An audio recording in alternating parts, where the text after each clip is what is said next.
चलिए बोलिए सर। हाँ, आज की टॉपिक है भारतीय संसद। तो भारतीय संसद है क्या? भारतीय संसद का कार्य है राष्ट्रीय स्तर पर देश की शासन व्यवस्था को चलाने के लिए कानून का निर्माण करना। अब इस टॉपिक के पहले हम देखेंगे कि हमारी शासन व्यवस्था के अंग कौन कौन हैं। तो हमारी शासन व्यवस्था के अंग हैं, पहला है व्यवस्थापिका, यहाँ लिखा है व्यवस्थापिका, दूसरा है कार्यपालिका और तीसरा है न्यायपालिका। अब व्यवस्थापिका का कार्य है कानून बनाना, कार्यपालिका का कार्य है जो कानून का निर्माण होता है उस कानून को लागू करना, और न्यायपालिका का कार्य है कि उसकी समीक्षा कर। कानून बनाने का कार्य व्यवस्थापिका का है, लागू करने का कार्य कार्यपालिका का है, और न्यायपालिका जो है देश में जो कानून लागू किया जाता है उसकी समीक्षा करने का कार्य न्यायपालिका करती है।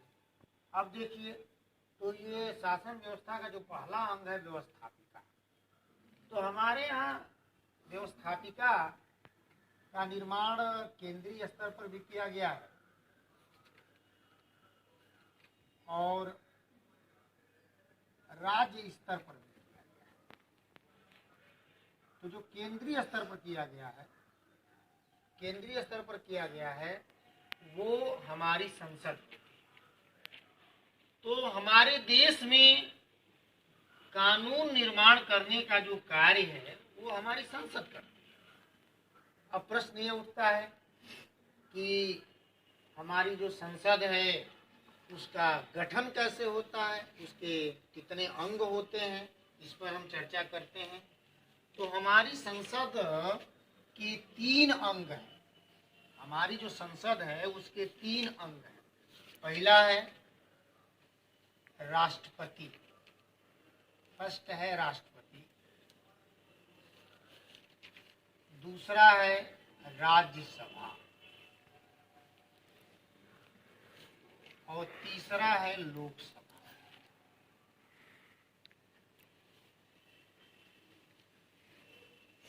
तो हमारी संसद का गठन राष्ट्रपति, लोकसभा और राज्यसभा, ये 3 अंग हैं हमारे संसद के।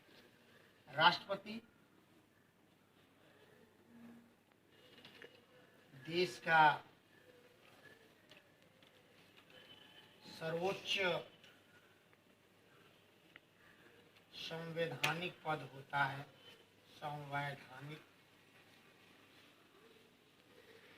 पद होता है।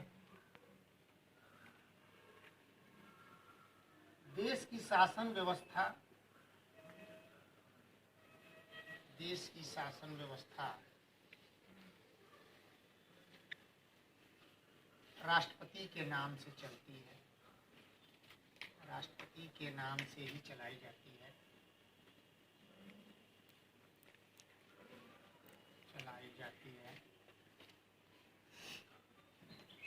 राष्ट्रपति की चर्चा हमने इसके पहले वाले वीडियो में किया है। राष्ट्रपति संविधान के अनुच्छेद 52 से,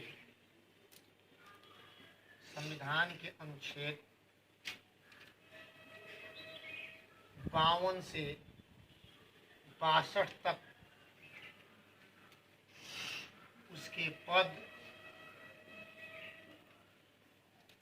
उसके कार्य, उसके अधिकार,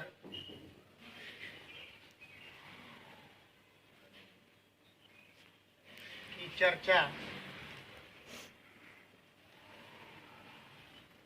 हमारे संविधान में किया गया है, संविधान में किया गया है।